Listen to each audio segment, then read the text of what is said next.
it's my job and I have to push on, and I know that I have to make my body hurt. In life, I at least want to try. I think there's kind of a saying like the past will eat you alive, and it really, really will if you keep thinking about it. But I think I sort of use triathlon to escape home life sometimes. I was trying to hide it from everyone else. It took a long while to kind of get to sleep at night without just crying myself to sleep. Sorry, I'm going to cry a little bit. It's okay. I'll try not to. That's okay. Take your time. It's all right. Georgia, thanks so much for joining us for this face-to-face interview. It's great to have you here.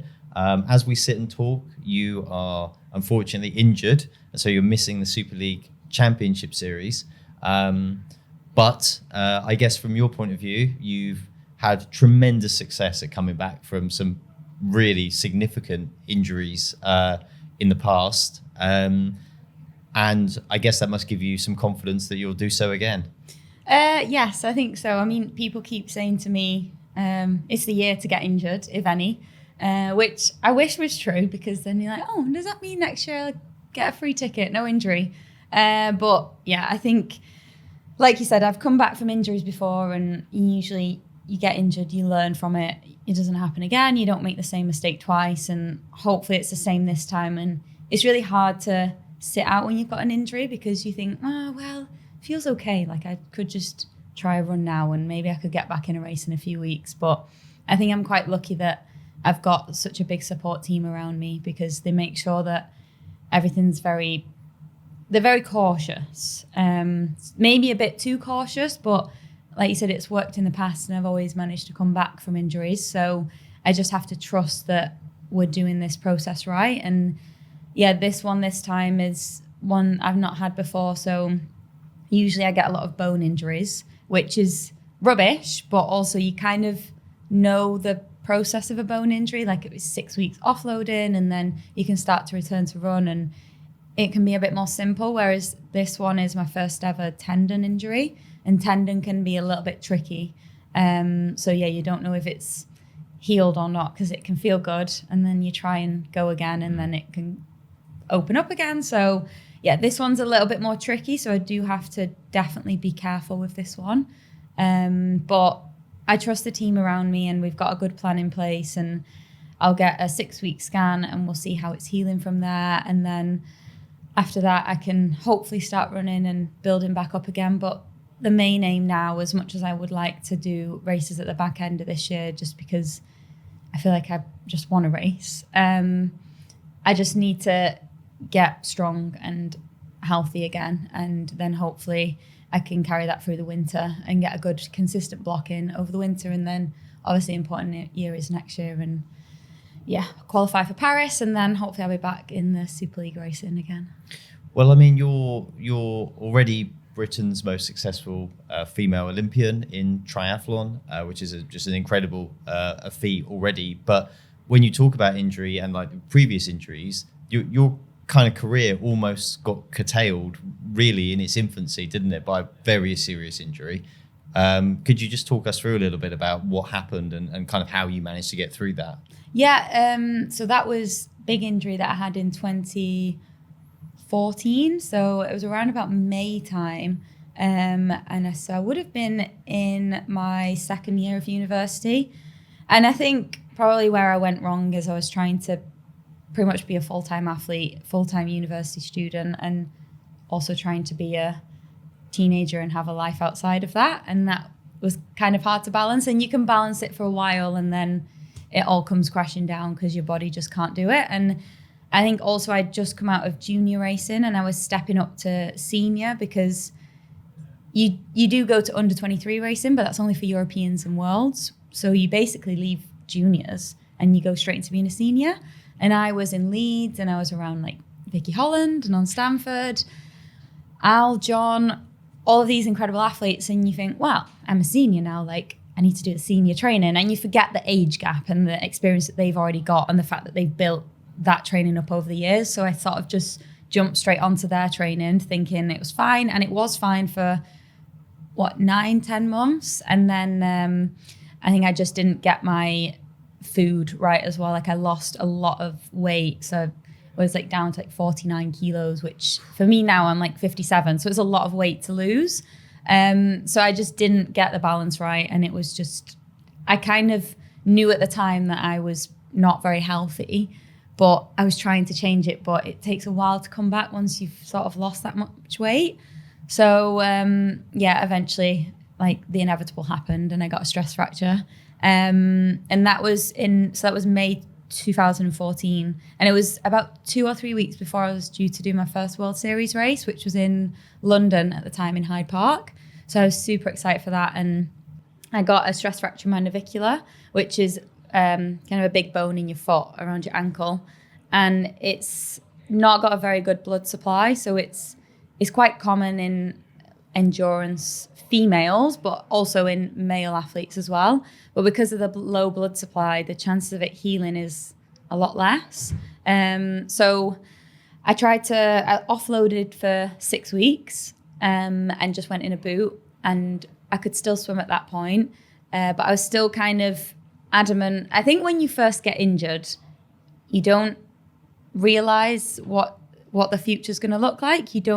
I don't know, in your head, you're kind of like, well, I'll be back in 2 weeks, which is literally what I thought. Like I got a phone call from the doctor and me and my friend were just on our way out into town for the afternoon because we had an afternoon off.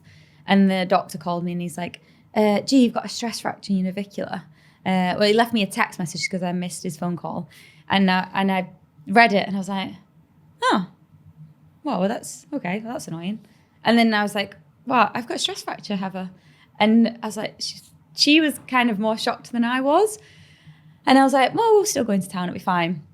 And we set off from the house. And I remember getting like 2 minutes down the road and I just burst into tears because it just hit me. I was like, shit, I've got a stress fracture. I was like, this is not good news. So then we basically went back to the house and I was like crying uncontrollably. And then I had meetings and figuring out what we were going to do after that. So we offloaded in a boot for 6 weeks, but it actually got worse in that 6 weeks. So it went from being a third through the bone to 2/3 through the bone. That's just because there's a bit of delay on bone. And also like me, I wasn't very, like my bones weren't healthy. Had osteoporosis at the time. So and my bones were just breaking down. So yeah, basically we had to come up with a plan from there. And so I had the operation on my navicular. So I had 2 screws put in and like a bit of bone paste, which kind of acts like glue to bring it back together. So I still have the screws in now, but that was a lengthy process. I mean, I did 6 weeks in a cast and then I did 6 weeks in a boot again and crutches. And then I basically walked for 5 weeks, like just walked. And then I got another stress fracture in my 3rd metatarsal. So then it was back in the boot and crutches for 6 weeks. And I just felt like I was just going backwards. I was like, when is this cycle going to end? And then I finally got to a place about a year later where I was maybe going to start running. And then one of the screws started to come out of my foot. So I could physically see like the inside of my foot here. I could physically see a little lump. I was like, that doesn't look right to me.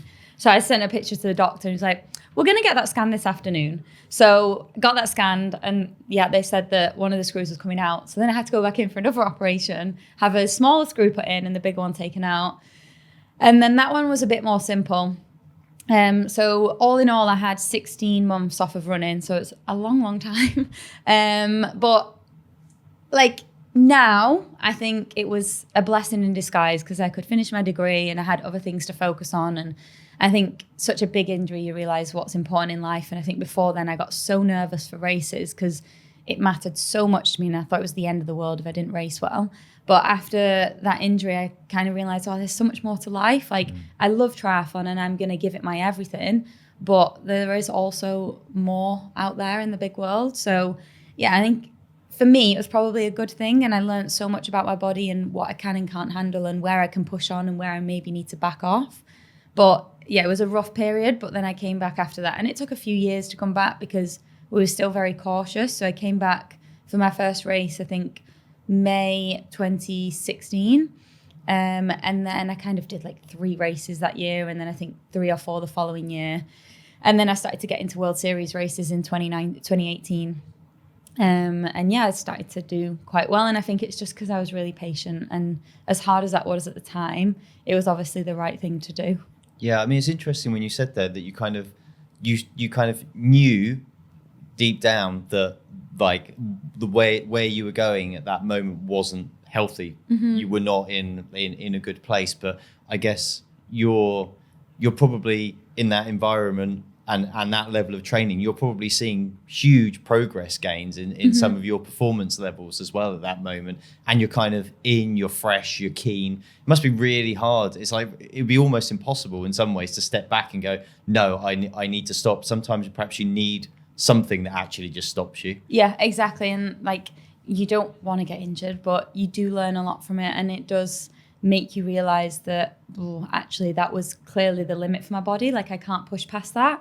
And I think it is hard because for me as well, I was in Leeds. You're surrounded by so many professional athletes there.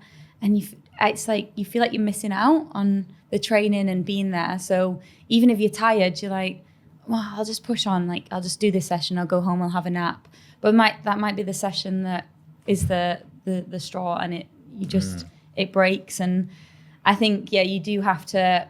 It is such a fine line because it's my job and I have to push on, and I know that I have to make my body hurt. But also there is a point where you do have to back off and let your body rest. So it is such a hard balance to get, and we all do it wrong at some point and we push over a little bit too far, but hopefully you learn from it and you don't do it again. Was there a moment in that, or moments in there where you thought, maybe I'm not going to come back from this? No, I think quite a lot of people have asked me that, because there was points where the team kind of said, like, you might not be able to run again after this, because it's obviously you're putting screws in there and there's complications with any surgery that you have. And this bone and the way that my body was so unhealthy, like the fact I was like osteopenic at the time, and it's hard to come back from that because you've like the damage is done then. But I never personally thought that was it. And I think when somebody tells you like this could be it, it's over, you're more determined than ever to be like, no, I'm going to prove you wrong. Like, this is not it. Well, maybe that's a champion's mindset, because I imagine that there are people, when you look at the general population, there are people who go one of two ways with that. Yeah. They probably go, oh, okay, fine, I can't do it. And there are people who go, well, I'm actually going to prove you wrong. Yeah. And I think obviously I was the latter there. And I think for me, I was 19 at the time, 20. And I think I'd always wanted to be a professional athlete. And I thought, well, it's one injury. Like, this is the biggest injury I've had up until this point. So I'm not going to let this take my dream away. Like, I can definitely come back from this. And the first thing you do when you get injured is you Google, like, navicular stress fracture, who's had them? And you want to know everything. And I think at the time, like, Paula Radcliffe had it, Jess Ennis. And I'm like, well, it's fine then. I can come back from this. And you're asking around so many people, because it's like anything in life. You don't want to be alone in something. Like, if someone else has suffered through what you're now suffering, you, as awful as it is, you like want someone else to have suffered that as well, so you can learn from it and go through it together.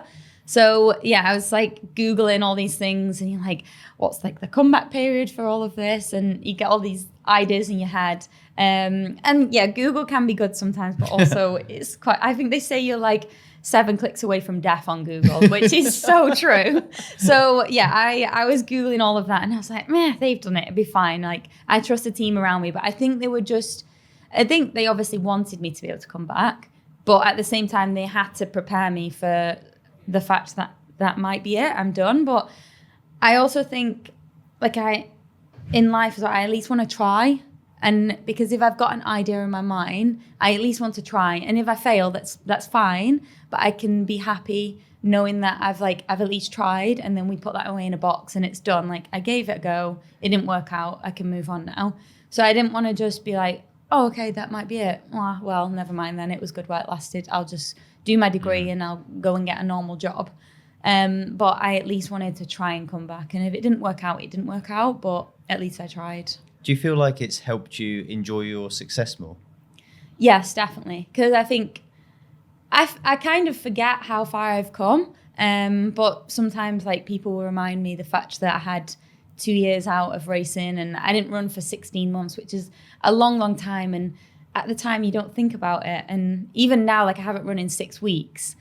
And if someone tells you, oh, you've got to have a week off running, you're like, no, I can't. This is the end of the world. I can't have a week off. But then to think I had 16 months off, you're like, that's a long time. Like, that's a really long time.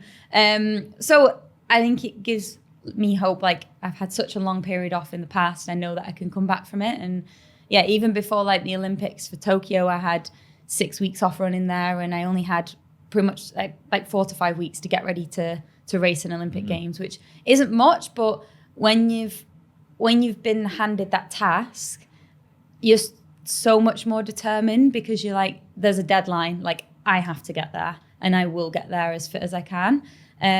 So I think I'm quite good at like being rushed, I guess, also to get back into things. Like leading into the games, it wasn't ideal prep, but I think I was quite calm, and I think I always, because I've had the injury of the navicular, and it was such a big moment of my life, and I learned so much, I think I'm also kind of prepared to deal with anything now, and I'm more relaxed about it, because it's not gonna be plain sailing in life. There's gonna be ups and downs.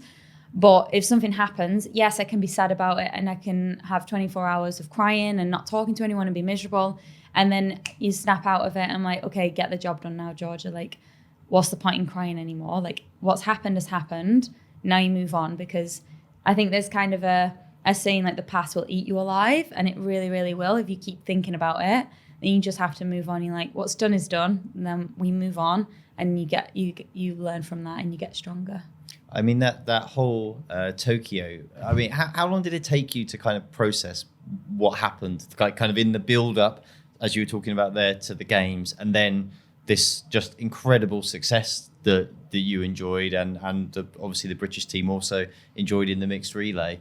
It must have taken a while to have come back home and have actually sat down and taken a moment to think, well, wow, what a crazy period this has been. Because when you're in it, you're just day to day, right? You're just trying to do the next thing. Yeah. But it must be really hard to process that. Yeah, I think it's weird, because no one ever really prepares you for what you'll feel like after winning a medal, because it's something that for me, I've aimed for since I was like 10 years old. Like, I had a dream of becoming an Olympian and winning medals. And you just think, oh, well, if I achieve this dream, like that's my childhood dream, and I've got an Olympic medal, and that's the best that any athlete could ever want, is an Olympic medal.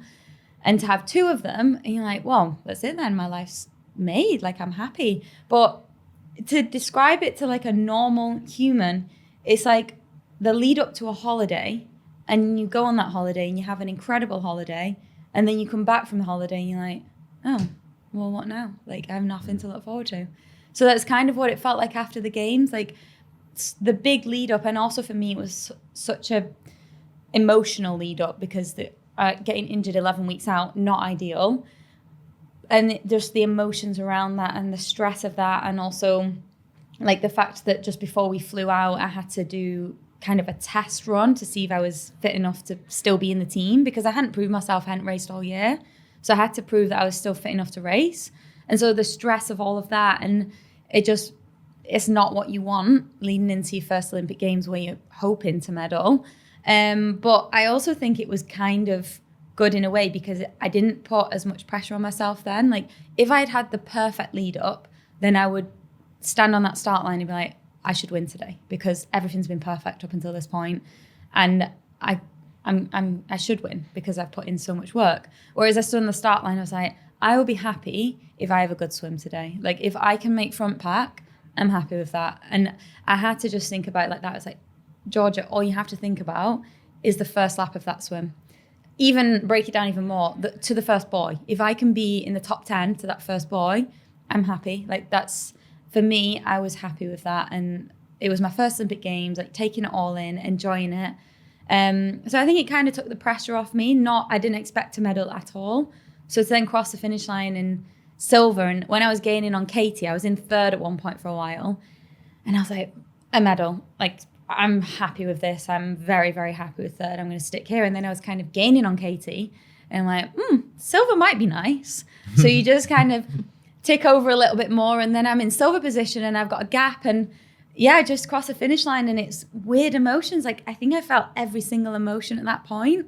So it was kind of weird, but I guess the overriding emotion was just relief. Like, it was done. Like, the stress of the build up to that race was so intense. And it's not just like that year, it's the years leading into it and qualifying and everything. And even the COVID year, and obviously the games being delayed, that's such a stress as well. And everything we'd worked for was just kind of gone because COVID came along. So across the finish line, I was just relieved that it was done. Like, I'd done my job and I'd got a medal, and I was happy. And then after that, you're on cloud nine, and it's just like, I mean, everybody, we're athletes, we love a bit of attention. So you're like, oh my God, this is so good. Like, everybody's congratulating you stuff. And then you kind of get home and it's still fun because there's like family had put on different events, and I'm seeing all my friends and stuff. And then you kind of come down after that, so you're like, oh, well, what now? Like, we've got 3 years until the next one. I don't know. It's a weird feeling. It was really strange, but it took me a while to realize what I'd actually achieved. Like, yes, you've got the Olympic medals in front of you, but it takes a while to actually realize what you've achieved. And like, I look back at pictures now and I'm like, wow, I did that. And like, seeing pictures of us, like the team at the finish line when we won the gold, and then me in the race, it just gives me goosebumps because I'm like, I want that feeling again. Like, I really, really want to have those feelings again. So it definitely makes you hungry for more. But it did take me maybe a year to realize that I'm actually like Olympic silver and gold medalist. Yeah, that's quite something. And you mentioned there that from when you were young, you were wanting to be a professional athlete. You wanted to go to the Olympics. Was it your family who kind of helped inspire you to do that? I know you're very close. Like, everybody's on the circuits met your family, and they're such lovely people and incredibly supportive of you and your career. Were they kind of the inspiration behind that as well? I think so. I think just not in the sense that they were pushy ever, because it's not my parents, so they just want us to be happy in whatever we do. But I think I'd just grown up in sport and watching the Olympic Games, and I think for me, I decided that that's what I wanted to do, because my other sisters are very different. Like, my youngest sister, she loves sport, but my one that's a few years younger than me, and then the one that's older than me, they're not sport orientated at all. Like, one's a nurse, one works like kind of in the offices and stuff. So we're all quite different. But for me, I just love sport, and I think it's just where I was my true self. And I think just the feelings that you get from sport. It wasn't. I don't think my parents would have ever asked me like, oh, are you aiming for the Olympic Games? I think it's just something that I really, really wanted to do. And being in a sporty family, it was easy because I was given the opportunity. I was very lucky to be given the opportunity to try whatever sport I wanted. And like I said, that my parents were never pushy. It's like, oh, you can try this sport, see if you like it. If you don't, we can try a different sport. And obviously they wanted us to be like active. No one wants their kids to be at home and on computers and stuff.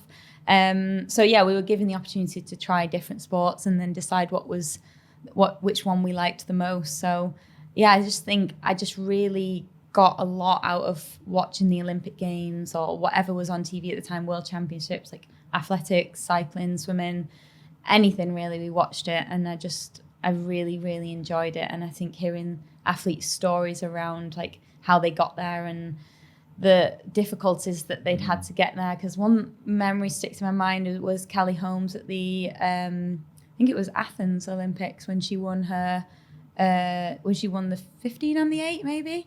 And I think we were on holiday at the time in Cornwall. And I remember watching it on this little TV, and I always remember that race. I don't know why, but I think just hearing about the build-up that she had, it not been the smoothest. I think she basically aqua-jogged her way to Olympic gold, which is insane. So I think it's just, I don't know, it kind of, it always gives me goosebumps, the fact that she manage that, and also how shocked she was. Like, she didn't expect it at all. So yeah, I think it's been in my childhood just watching sports. I just knew that I wanted to be there. Is it crazy to think that there might be somebody who's hearing you talk now who is inspired in the same way that you were by Kelly Holmes? Like, here's the story, this person, she aqua jogged away to Olympic gold. You almost didn't make these games, then you came away with a silver and a gold. Is it crazy to think that you are now like on that kind of platform as well? Yeah, definitely. I don't know. It is weird, and I'm always so humbled. And I get messages on Instagram from parents, and they'll be like, "Oh, you really like inspire my young girl, and this is her doing her first triathlon, and she wanted to do it because of you." And like after the Olympics, I remember getting a message saying that this girl was it was off her dad or something, and this young girl was learning to ride a bike and she kept falling off, and she'd watched me race a triathlon, and she was like, "No, if Georgia can get back on after she's punctured, then I'm doing this." And like, she ended up learning how to ride a bike, and that just gives me massive goosebumps. And I just think I can leave the sport happy if I've inspired just one person, because that's kind of what I would like to do. Because like you said, I was inspired by Kelly Holmes and so many other incredible athletes, that if I can just inspire one young person to take part in sport and realize that any dream is achievable, then I guess my job's kind of done, and I'll happily retire from there. But yeah, I get so many supportive messages, and especially when I'm like injured now, it's so nice to have that support. And also people saying, "Oh, I've had a similar thing, like let me know how you rehab this." And it's just the community, people are so kind. Yeah, that's really nice. It's an incredible byproduct of it. And I guess one of the things about you, probably why people connect with you like that, is you seem very grounded all the time, very humble, like, in spite of your achievements. But I wonder as well, one of the things about you is you've kind of never wanted to generally go too far from home. You've been like, up till recently, you've been quite a home bird, I would say. You've sort of stayed in the area, which is, we talked with Johnny, and it's something that he talked about how important that was for him as well. I wonder if that's it partly as well, because you've kind of stuck with your roots, as it were. Yeah, I think so. And I think anyone that lives in Yorkshire's very much Yorkshire. I don't know, I just love the training there. It's so good. And everyone's like, "Oh, it's bare everywhere else." But I'm like, no, it's not. I do love it. And yeah, the winters are quite harsh, but I think it makes us stronger. And I am a home bird. Like, I always say I'm probably in the wrong job because we have to travel a lot. But I love going away, and obviously I love being at races, but I always want to get home, and especially to my dog as well, because I wish if he could come everywhere with me, then I'd be happy traveling all the time. But he's not small enough. So no, I definitely do think I don't know, it grounds you more if you're at home and I'm just in a normal environment. So if I was living abroad, I just would always feel like a training camp, and it's just too intense for me. Like, I love triathlon, but that's my job, and it's like any other job. You don't want to take it home with you. Like, you have your job and you have your personal life, and triathlon is my job and I love it, but it is just my job at the end of the day, and I don't want that to come into my home life. I want it to be very, very separate, because I do also want to be like a normal human being and enjoy normal things. Yes, we make sacrifices to do the job that we do, but I also do just want to go out for a meal on a Wednesday evening and not have to worry about that. So yeah, I think we're very, very lucky to be able to train and live at home, because I know that most athletes around the world, they can't do that because they don't have training bases and training centres, and we're very lucky that we do have that. So I definitely don't take that for granted, and the support that we get from British Triathlon and Leeds Triathlon. But yeah, I think it's just nice to have somewhere to call home, and it's not an Airbnb. Yeah. And I think it's nice that even despite your injury, chatting to you now, you seem genuinely happy. I mean, it's kind of like, obviously, people have noticed on social media you're in a relationship with another triathlete, it's Louis, two-time Super League champion, no less. And yeah, you seem to be in a really happy place. Like, it's because, you've obviously had, well, not obviously, but you've had some tough times as well in your own life, in your personal life, away from the racetrack. How are you feeling like now? How do you feel about life at the moment? Yeah, no, I'm happy with where life is right now. No, I think last year was kind of. Sorry, I'm going to cry a little bit. It's okay. I'll try not to. That's okay. Take your time. It's all right. You definitely. Okay. Go again. Just think about Alfie. Yeah, think about the dog. That's it. Good shout. Happy thoughts. No, obviously last year was quite hard, and I think it was around. Well, it was around this time last year that was difficult with breaking up with Josh, with my ex-partner. And I think that was, well, the hardest thing was in Malibu, because that's when kind of everything unraveled. And up until that point, I'd kind of held it together. And I mean, things were ongoing over the years with Josh being an alcoholic and having like a lot of different mental health issues. But I think I sort of used triathlon to escape home life sometimes, which is like, it worked for a while. And it's like with anything, like with the injury, I was saying, like you go well for a while and stuff, and then you know that it's going to break down, like it's going to come back and get you and bite you on the bum. But no, I think with Josh, it was kind of hard because I was trying to hide it from everyone else, but there was only so long I could do that for before I actually did need help from other people. And I think what I've realized is that I think I felt bad to ask other people for help, because you don't want to put that burden on someone else. But yeah, I think I did get to a point where I was like, I actually do need help now. Like I need to get out of this. And so, yeah, in Malibu last year, I mean, I guess if you know now what I was dealing with, then it makes sense why I kind of crashed out and while I was just all over the place. And even the year before in Super League, like I had so many crashes the year before because I was also dealing with stuff with Josh and he wasn't in a good place.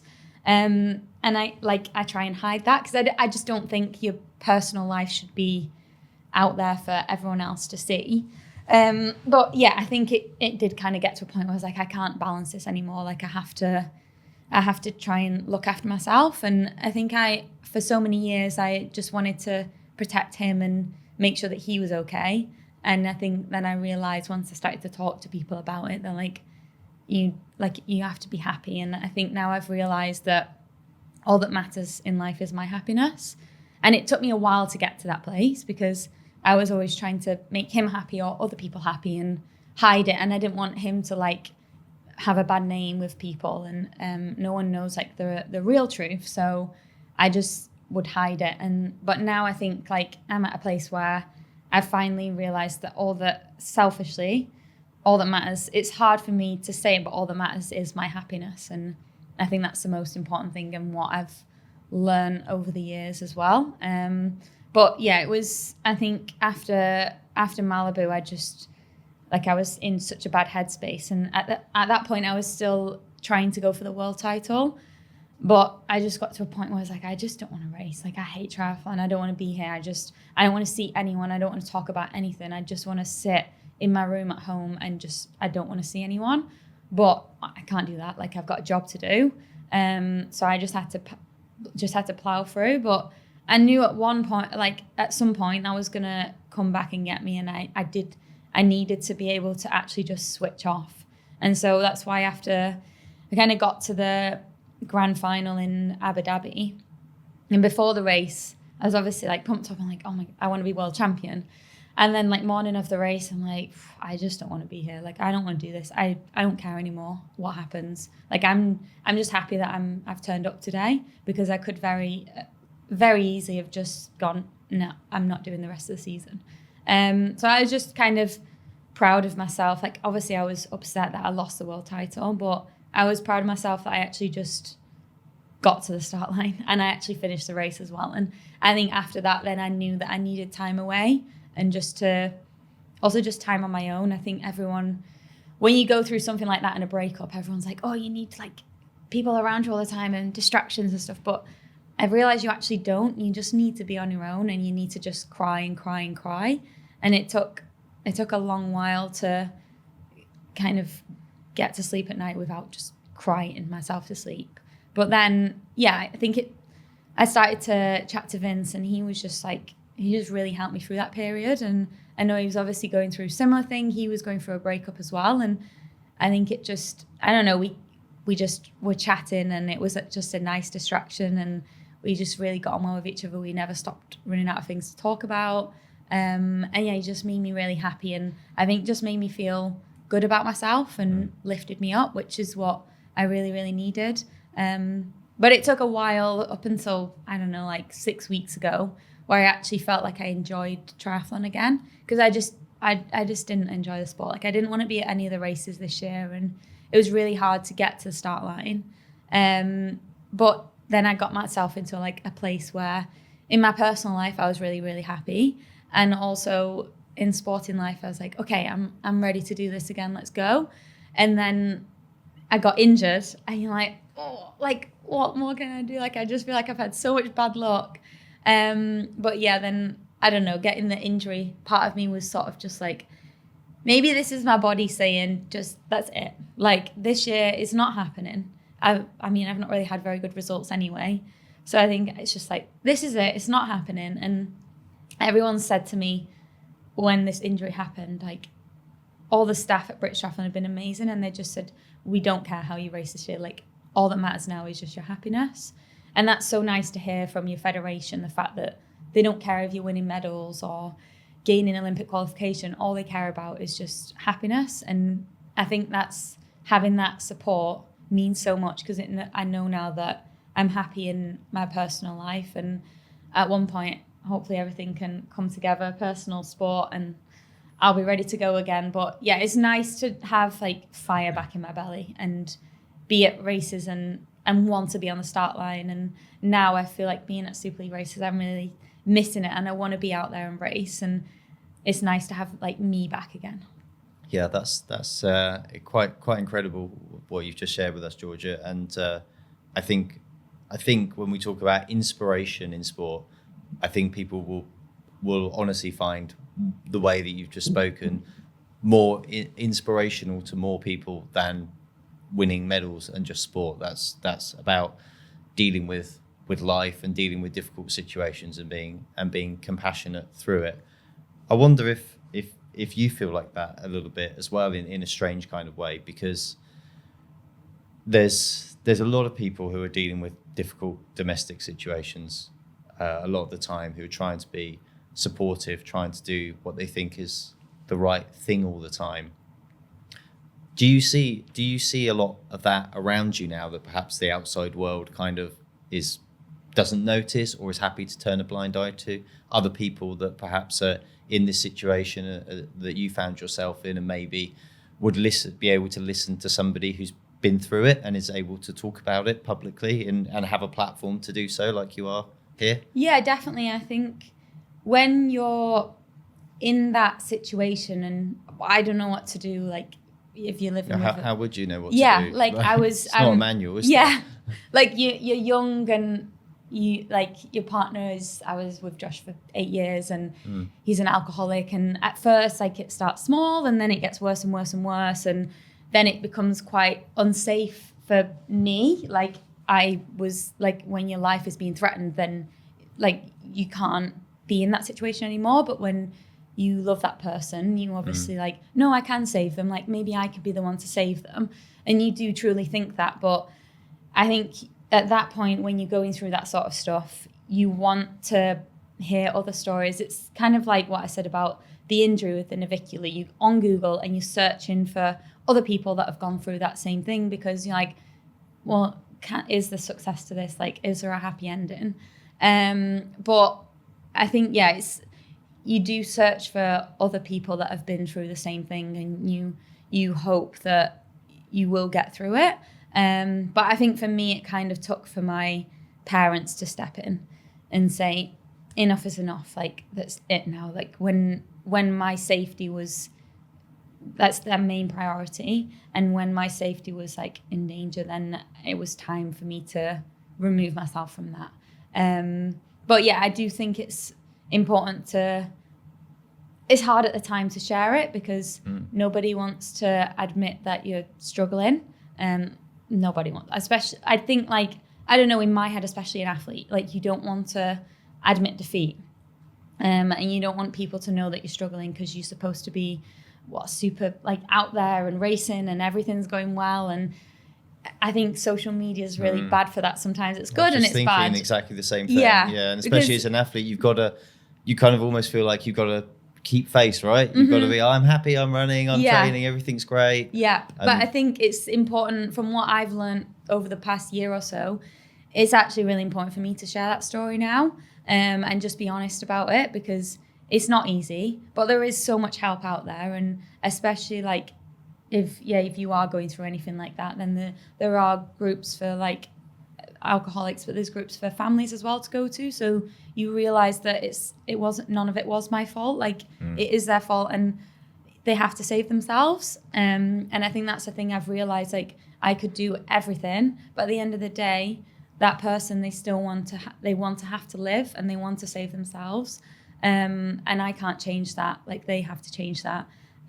So yeah, I think it's important to be able to share it and also know that there is definitely help out there and people do want to help you as well. Yeah, and I guess dealing with like kind of what you were saying in the middle of the first answer there with you just must feel like the guilt you feel yourself, the guilt. It's not your fault, but the guilt you're feeling, like for even thinking like perhaps I'd be happier not in this situation. Like, but like if I go, then what does this mean for the person there that I still love underneath it all? That must just be like, I can hardly imagine what that's like to deal with. Yeah, I think that's the hardest thing, because even now I think, well, what if I did that? Like, what if I just did one more step? And what if I contacted that person for more help? And I think that will always still be in me. And I'll always think, oh, maybe I could have tried a little bit harder. But yeah, I think I've realized more and more from speaking to more and more people that I did all I could and I did more than I should have done.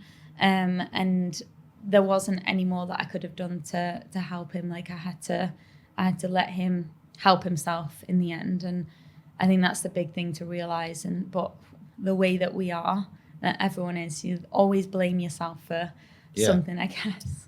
Yeah, but I mean, it's like it's lovely to hear you feel a lot happier and you're a lot more content in life now. Do you feel like now, do you feel like a burden's been lifted? Do you feel like now that you're kind of living in the moment more? Yeah, definitely. And I think also it's just things like I'm more relaxed now, and I'm like, I feel so much safer, and I can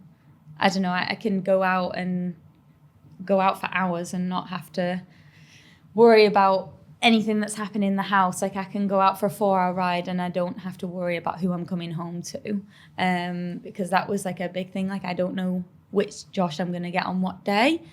So I could leave the house for 4 hours and he's fine, and I could come home and then he's like locked himself in the room, and like that was the hard thing. I was almost scared to go back to my own house, and I can go to races and not be here stressed thinking, oh God, I've not spoke to him for like an hour, like what's happened.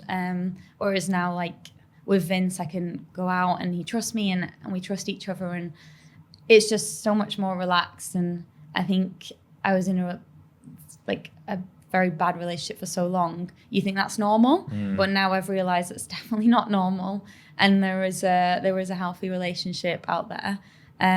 So yeah, it's nice to feel happy and feel safe, and for me now that's the biggest thing, and then sport will follow now. And like I keep saying, as much as I love triathlon and sport, the biggest thing is just being happy in life and being safe. That's incredible. A remarkable bravery for you to talk so openly about this. And I guess now, like, that's the past, but all eyes now for you, I guess, on the future. We're near to Paris.